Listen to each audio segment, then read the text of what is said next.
Hey, Oki, how you doing? Hey, it's the Rob and Joe show. Well, congratulations first, buddy. You have to be thrilled. No, it's who would have thunk, right? Yeah. Dan Ninen.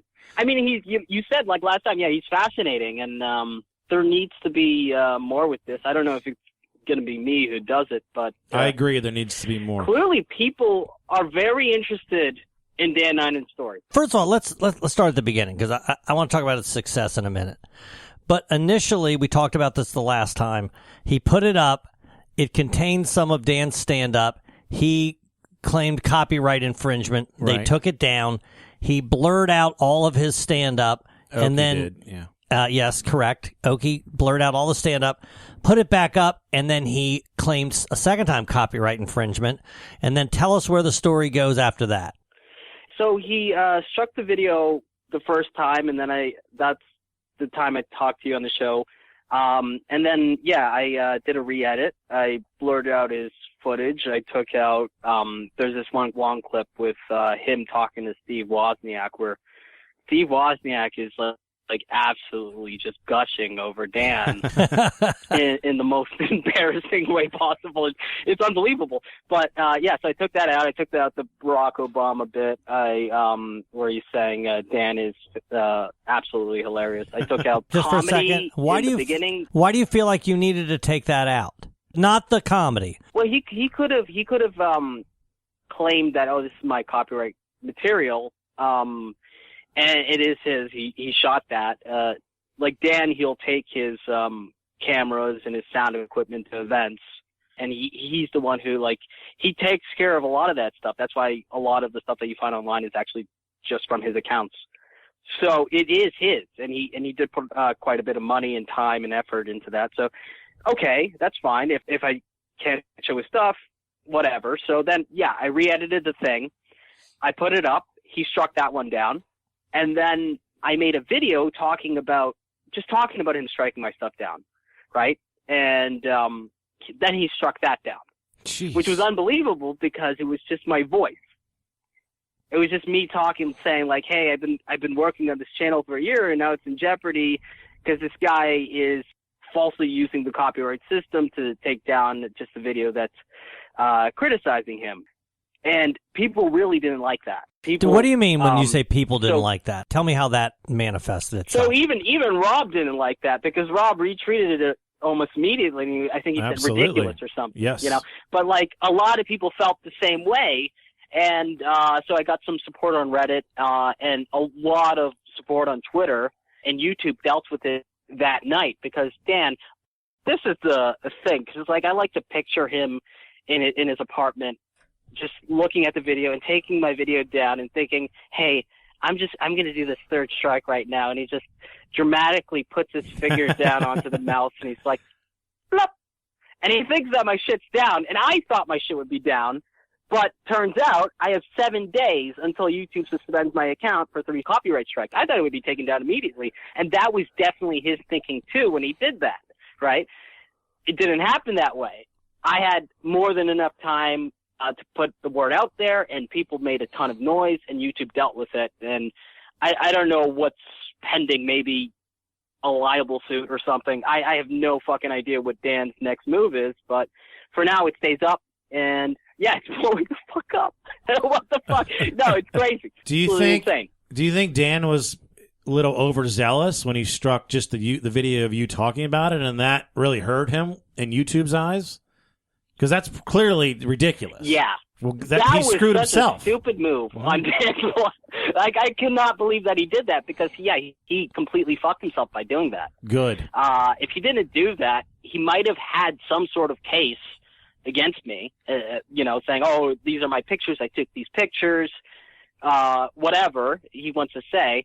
But once he did that, it was clearly a malicious action on his part, where he's just trying to take me down. Not only the video, but me down by doing the third strike. In his mind, I'm done.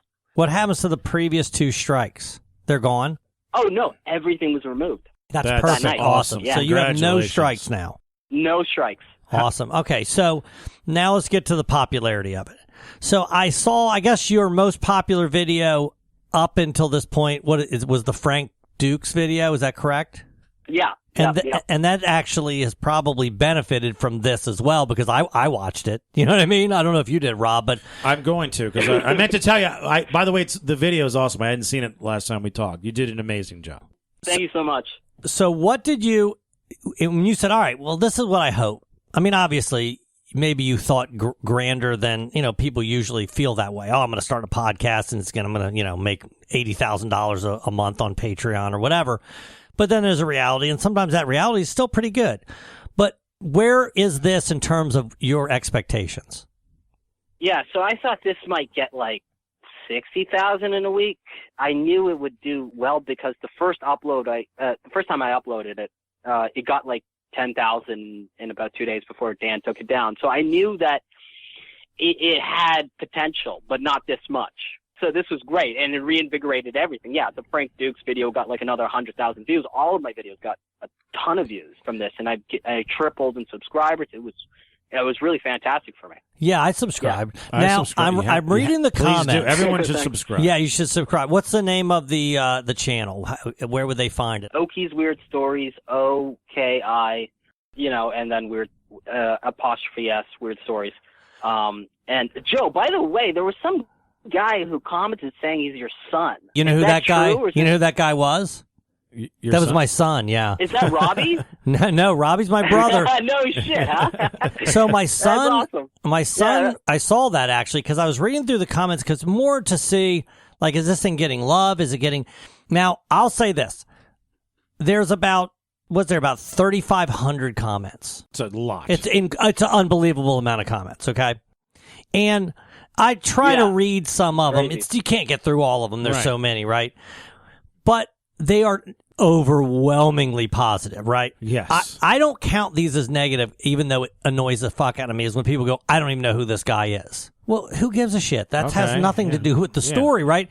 The idea that you don't know who he is, and this is the type of success he's claiming to have, and the giant names that are involved, Mark Maron, Joe Rogan, Russell Peters, the guys who have commented on him, all this stuff. And by the way, we've talked about this. There are people he hasn't even mentioned that yet. Tony Kornheiser, Jim Norton. I mean, there's a lot of people. The Clean Comedy Club saga. Yeah. Oh my God. There's a story where he screenshotted me that he was calling I think it was NBC and Obama. Yeah, Yes. down the list. He had a missed call from Barack Obama. Just so many great stories. I forget a lot of them.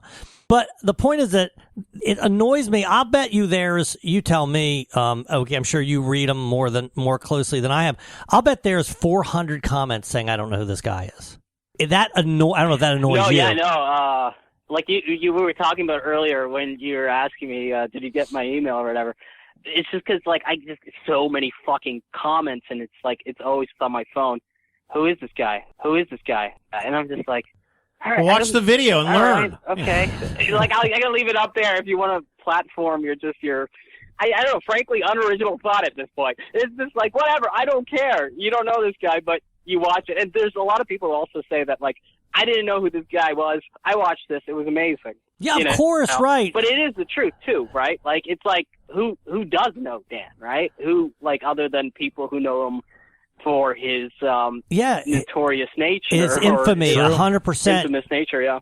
Yeah, and the other thing is there might be, I don't want to exaggerate, 20 negative comments. They're all Dan. and some of them are clearly Dan. I actually sent some to you.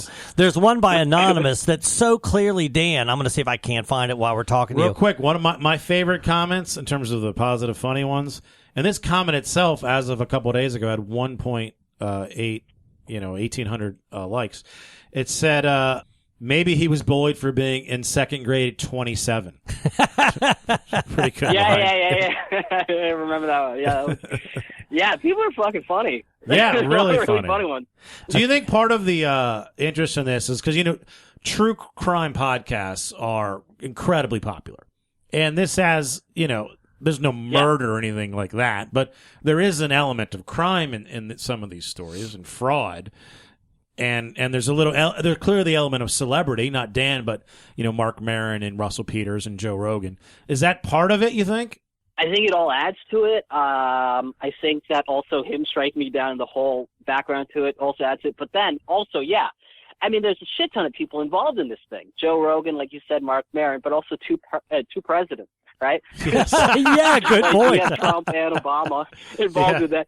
And, I also added the thing where, yes, Hillary Clinton calling him hilarious, but I don't think, like he announced her at a podium or something, so I don't even know if she... But yeah, no, he is really relentless and just so industrious in his marketing. And Dan's story, I think, and someone mentioned this in the comments too, it's just a great character study. It's like, and I added clips from The King of Comedy, and yeah, it's like, it reminds me of that movie so much. Yeah, Rupert Pupkin. It would be a great, just even fictional movie, just like watching this guy who's just worming his way through life and the most, just like he's got a lance and he's just a hornet or something. Like he's fascinating. I see this turning into a major motion picture where people are actually playing the roles of Dan Nine and Rob and Joe. And finally, God, I hope it's Ryan Gosling playing me. So, can I say, not that you? Dan Nine. I'm accusing you of nothing. However, do you know that our very own Rob Mayer, you thought of this like 3 years ago? You said somebody, now you weren't going to do it. Right. Somebody needs to make this into a documentary, right? It's going to be fascinating. And there's a lot of meat left on the bone. That's true, but you get to do whatever you choose to do. But let me read you a couple of these comments. One is clearly Dan. Here we go. These are the negatives. These are hilarious, though. Dan is getting a lot of publicity thanks to you. Keep his name in the headlines, and he will keep thanking you for your hard work. Parents seem nice, too. Anonymous. Now, that is clearly Dan Ninen. Right? But, they say no publicity is good publicity. There's no such thing as bad publicity? Whatever. Yes. No publicity. All publicity is good. Right. Yeah. That, you know what I meant, right? Yeah, It's well the exact opposite of what I said. Anyway, no way that's true. No. I mean, because, he used to get corporate gigs, and now he can't. Can't get them. Yeah, you Google him, and they're like, well, we can't hire this guy. I mean, if they do Google him, right? Like, who are the ones who are booking these corporate events? I feel like they're the most, like, they're just like stuffy old people, or really, I don't know.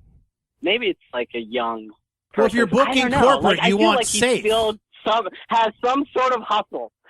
Dan will never run out of a hustle like that. If you go onto YouTube to find that one video that he uses to prop him up, all you have to do is look at the second video. You follow what I'm saying? Like that, I don't think there's any way for him to disguise this anymore.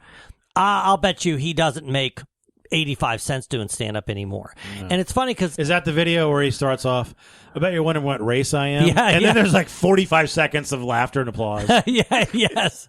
Well, it's funny because I remember that Nobody Likes Onions interview, and I remember being frustrated because I was on the phone and Patrick Melton kept shutting me up, right? Yes. So, but one thing that he said, and it was in there, he's like, hey, if you're so much funnier than me, how come I make so much more money than you? And of course, the truth is he probably didn't. Even these corporate gigs are probably, there's no way for us to ever verify that. So it's obviously, I think the story's better if he was able to secure these corporate gigs. I think it's better, and if that's then taken away from him through his own hubris, because that's what took it away. Because if he would have laid low and was really getting corporate gigs and propped himself up with that video, he probably could have kept doing corporate gigs. Okay, I think he got some corporate gigs, but I think he did them for free just to get him more referrals to actually potentially pay corporate gigs. If you look at like what he's up to right now on LinkedIn, it says angel investor.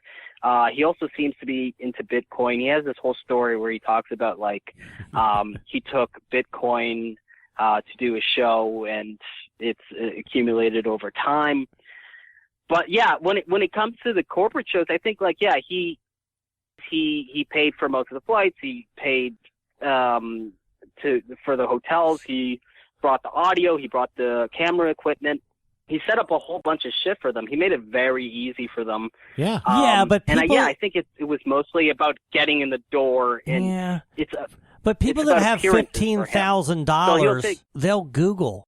You follow? Like, he could have sold somebody. Look, it's me and Obama.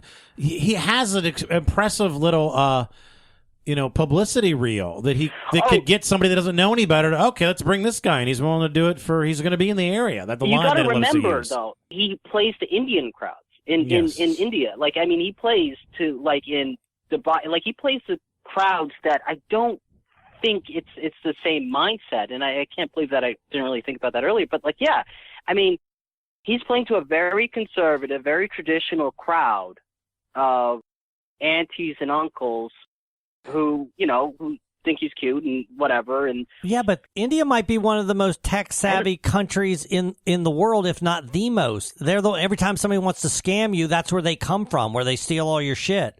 So the idea that they're going to see Dan, they're going to click on one video, and they're going to do no other homework. But by the way, now, maybe not in India, maybe I'm wrong, but now he can't do a corporate. Someone in the audience is going to go, "What? That's the fucking guy." Somebody's going to do that at this point. Oh no! Now he's unbookable. He was never getting work in the clubs, and the corporate thing. I mean, you don't want a guy that might punch you if you tweet negatively. That's the last thing they want. Let me read safe. a couple more comments here really quick. Here's one. I've literally never heard anyone mention Joe Robinson and Rob Meyer besides 98 Rock. Yeah, no shit. Yes, that's where we're mentioned. The That's radio not bad, station by the way. that we're on. Yes, the most popular. That's a good comment, right? Yeah, I'm fine with that. Sort of. Like, they recognize you, at least. There's so many people who are just big assholes. There's another one that said, I've never heard of any of the comics in this. Well, Mark Maron, you've never heard of. Well, then you should be watching this. Then what comics have you heard of? Steve Martin and Richard Pryor. I mean, so yes, clearly it's okay for you to not have heard of me, and it's okay maybe for you to not have heard of Rob, but you should have heard of Joe Rogan. You should have heard of Bob Saget, right? You should have heard of these guys. I mean, that's on you. You're clearly not interested in comedy, which is weird that you'd be watching this video about the most hated man in comedy. It seems people are just envious of this guy, including the guy that made this video. Yep, I'm sure that's it. Yep. Yeah. I talked to him. I think he's a nice guy. Realize that people, they just knee-jerk leave comments that are dumb, and they don't really think it through too much. And I don't know, like, yeah, especially out of everybody, like, how have you not heard of Joe Rogan if you're on YouTube? Like, you watch a video and you'll get recommended Joe Rogan. It's just a bunch of his people reach just is want to be super toxic and negative. And before we let you go, Oki, what's next for you? What do you got on the horizon? Okay, well, there's this con man from 2000 to 2009 who tricked this family of French aristocrats into believing that they were chased by the Freemasons, the gays, and the Jews. And he got them to hand over everything to him because he was the one who was protecting them from this great conspiracy that he made them believe that everybody was after their property, but for some weird cult mindfuck scenario, they ended up handing everything over to him. So that's what I'm working on right now. It's insane. That's good, that's but awesome. Can I make a suggestion? I would punt that. That's such a joke. And I would immediately, I'm telling you, well, first of all, you struck gold with the Dan Ninen thing, right? You had a great instinct and you followed it. And of course, Rob and I are continually kicking ourselves for not participating, but whatever. Thank you anyway for not shitting on us. You guys are all over it. Yeah, we're still yeah, involved. but when you asked us to help, I was like, I'm too terrified of this guy, and that was a mistake. So I apologize for that.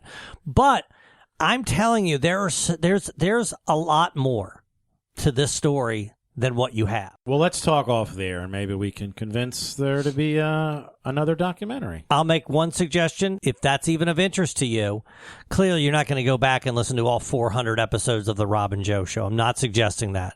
But what I might suggest is that you look for the synopses that mention Dan's name, and you aren't going to believe how many stories there are about this guy if you go back. And I forget most of them. Well, we should start retelling them at some point. Or at least have start our own Dan Ninen podcast. I did totally comb through those so I listened to you guys on the air with him before he went on the Patrick Melton podcast. I also listened to like afterwards where you guys celebrate. He got fucked on that podcast, and you guys like, yeah, it's over. And I also totally Joe earlier, you're saying Rob was saying, hey, there should be a documentary. You were saying that there should be a documentary. You're talking about trying to give Rob credit. It was you who's talking about a documentary, the 9/11 flyer lady. And you're like, oh, it should be something like that. You were talking about that. Yeah, okay, sorry. I thought it was Rob. The idea was good, so I immediately gave Rob credit for it. Thank you. But I will say that one thing I never knew about was that Dan faked being in 9/11 too. He's exactly like he did the exact same thing, which, by the way, I don't know that that's anything people know. And one more thing, and then I'm going to let you go. There was a website, is it still around, that a comic friend of ours, Norm Wilkerson, put together, and it was just this. I talked to him. You talked to Norm? He's got some good good on Reddit, stuff. actually. Because I was asking you, Joe, who made this blog? There's no name left for it. So you told me Norm Wilkerson, and I had to find him, and that you didn't have any social media. Finally, I found him posting on Reddit. So I talked to him briefly, and I asked him to interview, and everybody pretty much said no. So you guys shouldn't feel guilty at all. Sorry, man. It was like, yeah, I get it. Like, I honestly feel like I need to change my display picture after this, like make it look a lot more professional. That's I'm telling you, that wasn't the reason. It wasn't that. No, it was because we were afraid of having to deal with Dan is again in our life. We hadn't. No, I get it now. Yeah, it had been 3 years since, and I'm telling you, the emails, they were going to my spam, but I don't want to be that guy. I don't want to be like, I can't talk. You know what I mean? I want to deal with whatever these things are, but I literally turned him off. I muted him. So anyway. Well, we appreciate you coming on. It was so over and done with by that point, too. Like, when I was contacting you, I think I even mentioned, like, hey, this is, like, ancient history to all of you guys, but, like, I'd appreciate it. But, like, I totally understood, like, why you wouldn't want to get back into this. It made total sense to me. And especially afterwards, like, where I have dealt with Dan in just about the past few days, and I can see how scary he can be, where I felt like everything was gone. And I get it now. Like, he's a scary dude. Yeah. Well, we're glad that YouTube came to their senses and did the right thing, because the world needs to see this. We're hoping you get to 1 million views, man. We think you got a good shot at it. Well, we don't, because Rob, we had predictions before the show started, and Rob only had you at 800,000. I was listening. By August 1st. But September 1st, you'll hit it. So it's at 1,500 a day so far. It is trickling down. It depends whether I make another video that gets big or not. But, yeah, I do think I think Rob was the closest. I do think it'll get around like 800,000, but we'll see. It's unpredictable. We talked about you being on the 98 Rock Morning Show. He'll get a couple shots in the arm from that. God. Absolutely. Yeah. Absolutely. So if you do that, whenever you get a shot in the arm like that, it starts showing up in people's, hey, have you seen this? You know what I'm talking about? The YouTube suggestions. Absolutely. Both my sons have seen it from it being in the YouTube suggestions. Not from you telling them at dinner? No, I didn't tell them. I didn't tell. Both of them told me they saw it before I told them about it. That's awesome. Yeah. You're the best, OKI. Keep up the great work. We'll talk to you soon, bud. Yeah, you guys are awesome. Thanks for having me. See you, man. Take care.